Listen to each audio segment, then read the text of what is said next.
The King Eternal Monarch. Let's play Gumo!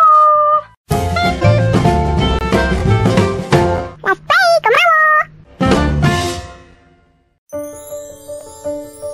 진짜 다른 세계에서 왔어? 내가 여기 없듯 자네도 내 세계에는 없었어. 난 아직 지구가 둥글다는 것도 안 믿기는 사람이야. 같이 가자. 나의 세계로. The King Eternal Monarch. Drama ini berjumlah 16 episode dan sudah ditayangkan di stasiun TV SBS mulai tanggal 17 April sampai dengan 12 Juni 2020. Drama ini disutradarai oleh Baek Sang-hoon yang juga merupakan sutradara dari drama Love in the Moonlight, Descendants of the Sun, School 2015, dan juga Secret Love. Kemudian penulis naskah untuk drama ini adalah Kim Eun-suk. Dia merupakan sosok penulis naskah yang sangat dikenal terutama bagi pecinta drama Korea karena dia merupakan orang yang sama yang juga menulis naskah untuk drama Mr. Sunshine, Goblin, Descendants of the Sun, dan juga The Heirs. Pemeran utama pada drama ini ada dua orang. Yang pertama adalah Lee Min-ho. Wah, udah kenal semua deh. Dia merupakan aktor yang juga berperan di drama The Legend of Blue Sea, The Heirs, City Hunter, dan juga Boys Over Flowers. Pemeran utama selanjutnya adalah Kim Go-eun. Dia merupakan aktris yang juga berperan di drama Goblin dan juga Cheese in the Trap. Jadi bisa dibilang kedua pemeran utama ini baik Lee Min-ho maupun Kim Go-eun sama-sama sudah pernah menjalani proyek drama yang ditulis naskahnya oleh Kim Eun-suk.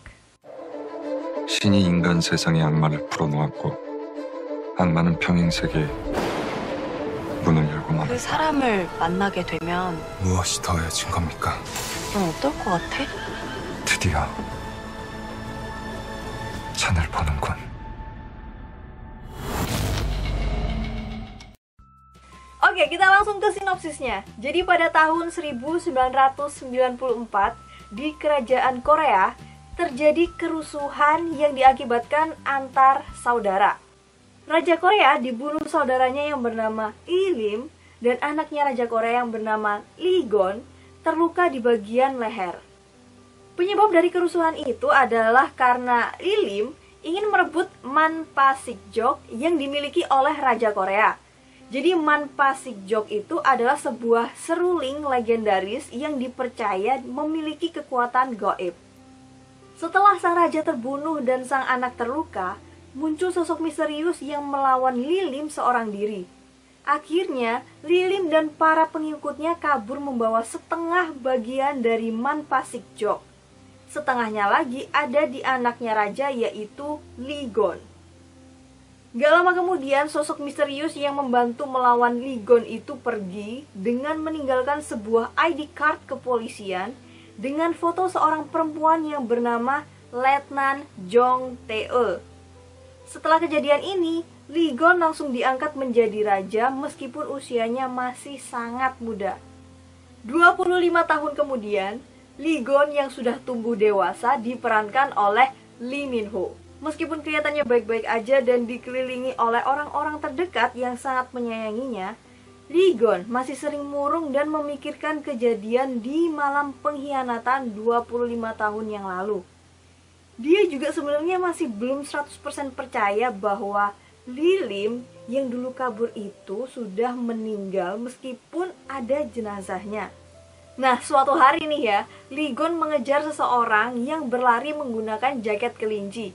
Dia punya firasat kalau orang itu jangan-jangan adalah orang yang menyelamatkan aku 25 tahun yang lalu. Pada saat ngejar, tiba-tiba kudanya yang bernama Maximus berhenti di tengah hutan.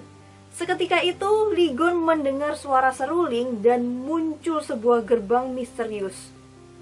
Tanpa pikir panjang dan tanpa membawa pengawal kerajaan, Lee Gon melewati gerbang misterius itu dan sampailah dia di Republik Korea. Saat melihat-lihat di sekitarnya dan memikirkan apa yang sebenarnya terjadi, tiba-tiba Lee Gon disuruh berhenti oleh seorang polisi yang bernama Jong Tae yang diperankan oleh Kim Go-eun. Jong Tae-eul memberhentikan Lee Gon karena mengganggu lalu lintas. Apalagi dia di jalan raya dengan menunggangi kuda. Otomatis menjadi perhatian banyak orang di jalanan. Tapi ketika Lee Gon melihat Jong Tae-eul, dia malah langsung peluk Jong Tae-eul karena wajah dan namanya sama dengan ID card yang dia simpan sejak 25 tahun yang lalu. Nah, mulai dari sinilah miskomunikasi antara Jong Tae-eul dan juga Lee Gon dimulai. Jadi Jong Tae-eul nganggapnya Lee Gon adalah orang aneh tanpa identitas, dan Lee Gon tetap bersikeras bahwa dia itu ngaku sebagai raja dari kerajaan Korea. Padahal mereka berdua sedang berada di Republik Korea. Tingkah Lee Gon makin terlihat aneh ketika ada teman Jong Tae-eul yang wajahnya sama seperti pengawal pribadi di kerajaannya. Lee Gon menyapa orang tersebut, tapi orang tersebut nggak kenal sama Lee Gon.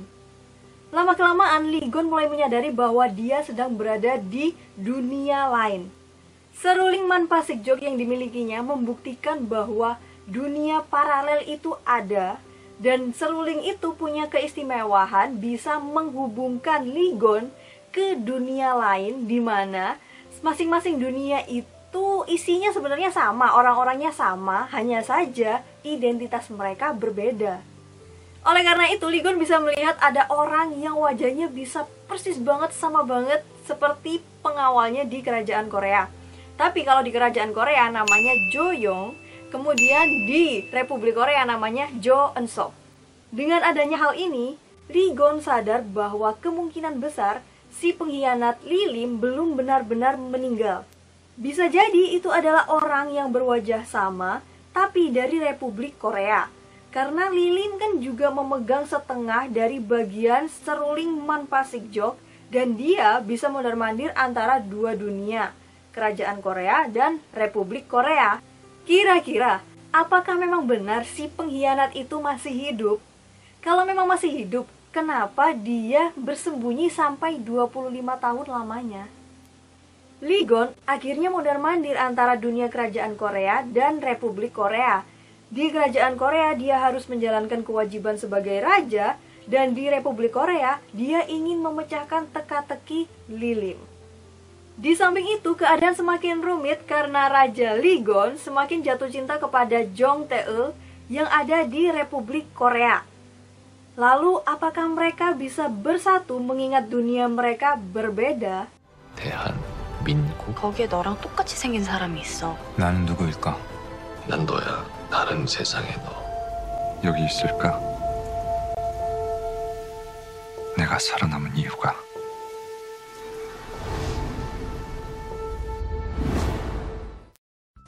Oke guys, jadi setelah nonton habis drama ini, aku bisa mengerti kenapa di awal penayangannya banyak penonton yang mengkritik drama ini.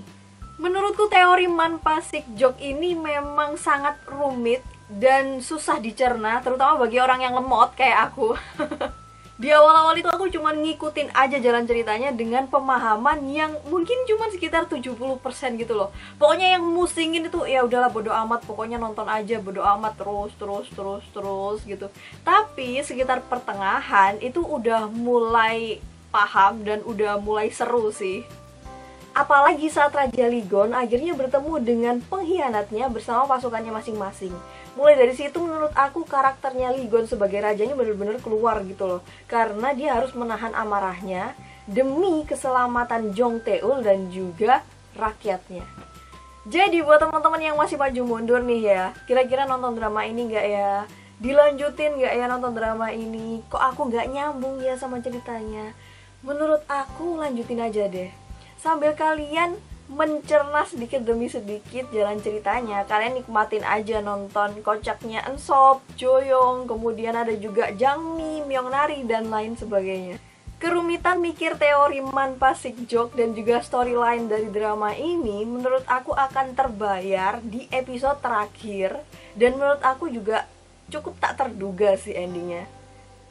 Meskipun menurut aku endingnya ini masih gantung sih, khususnya di bagian keturunan raja nih. Sejak episode pertama, masalah keturunan kerajaan ini udah dibahas, tapi sampai episode terakhir itu nggak ada jawabannya, nggak ada penyelesaiannya. Jadi menurut aku itu gantung banget. Kemudian Yoyo Boy, dia ini siapa, asalnya dari mana itu nggak tahu sampai episode terakhir, dan itu masih jadi misteri sih buat aku. Mungkin kalian yang paham dengan Yoyo Boy ini, selain dia ganteng, aku paham dia ganteng gedenya. Selain dia ganteng, mungkin kalian tahu dia asalnya dari mana, terus maksudnya apa gitu loh. Kalian bisa kasih komentar dari bawah, karena aku bener-bener gak paham sama Yoyo Boy ini. Kemudian kalau ngomongin soal karakter dan juga acting pemeran utamanya nih ya, mulai dari Lee Min Ho deh. Sebagai raja, di sini dia terlihat berwibawa tapi tetap santai, nggak kaku, mengingat dia juga masih muda. Ekspresi mukanya bisa berubah tegas kalau menyangkut soal rakyat, Lee Lim, dan juga Jong Tae-eul. Kemudian Kim Go Eun. Yang aku sadari selama nontonin dia adalah mukanya kalau tengil bisa tengil banget, tapi kalau udah nangis bisa terseduh-seduh banget. Kekagumanku terhadap aktingnya juga meningkat di episode terakhir saat dia memerankan berbagai macam karakter dari dunia yang berbeda-beda, mulai dari pilot sampai aktris yang dapet tesang.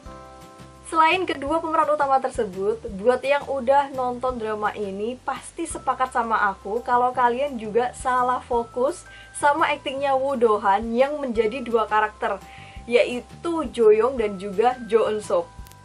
Aku pertama kali nontonin dia di film The Divine Fury.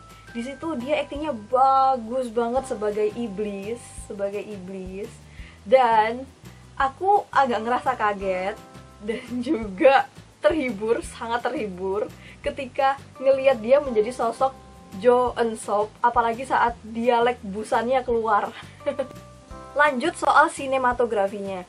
Menurut aku pengambilan gambar dari drama ini bisa dibilang detail, karena krunya ini harus bisa mikirin satu set lokasi syuting itu bisa dipakai beberapa kali adegan, dan adegannya itu beda-beda gitu loh. Contohnya kayak di Malam Pengkhianatan.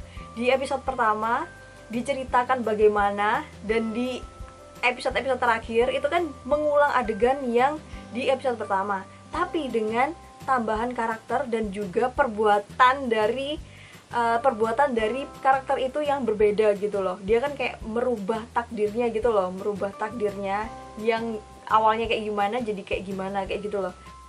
Terus juga nih ya, kan di sana diceritakan bahwa waktu bisa berhenti, seluruh seisi dunia bisa berhenti kecuali Lee Gon dan juga Lee Lim. Nah, menurut aku penyampaian gambarnya itu udah bagus sih, udah pas gitu loh. Jadi aku sebagai penonton itu bisa menerima dengan baik. Tapi ada salah satu scene yang menurut aku editannya nggak banget, aneh banget. Aku lupa episode berapa, yang jelas itu di awal-awal saat Lee Gon dan juga Jong Tae-eul naik kudanya Maximus dan mereka kayak nyebrang ke dunia lain antara kerajaan Korea dan juga Republik Korea. Itu nggak banget, aneh banget. Tapi salutnya, tim editornya itu setelah mendapat kritikan, dia langsung meningkatkan kualitas editingnya. Itu yang salut sih aku. Ada banyak scene yang aku suka di drama ini, tapi kalau disuruh milih, aku punya 4 best scene yang menurut aku berkesan. Yang pertama adalah saat Jo Young dan juga Jo Eun Sop satu frame. Kemudian ada juga saat Lee Gon yang pertama kali ketemu dengan Lee Lim dan berteriak, "Keselamatan rakyat adalah yang utama." Kemudian saat Lee Gon datang sama pasukan kerajaan untuk nyelamatin Jong Tae-eul, dan dia berkata bahwa Jong Tae-eul adalah calon ratu kerajaan Korea. Yang terakhir adalah saat Jong Tae-eul dan juga Lee Gon bepergian bersama-sama mengunjungi berbagai dimensi waktu yang berbeda-beda. Kemudian di drama ini aku juga bisa memetik beberapa nilai-nilai kehidupan.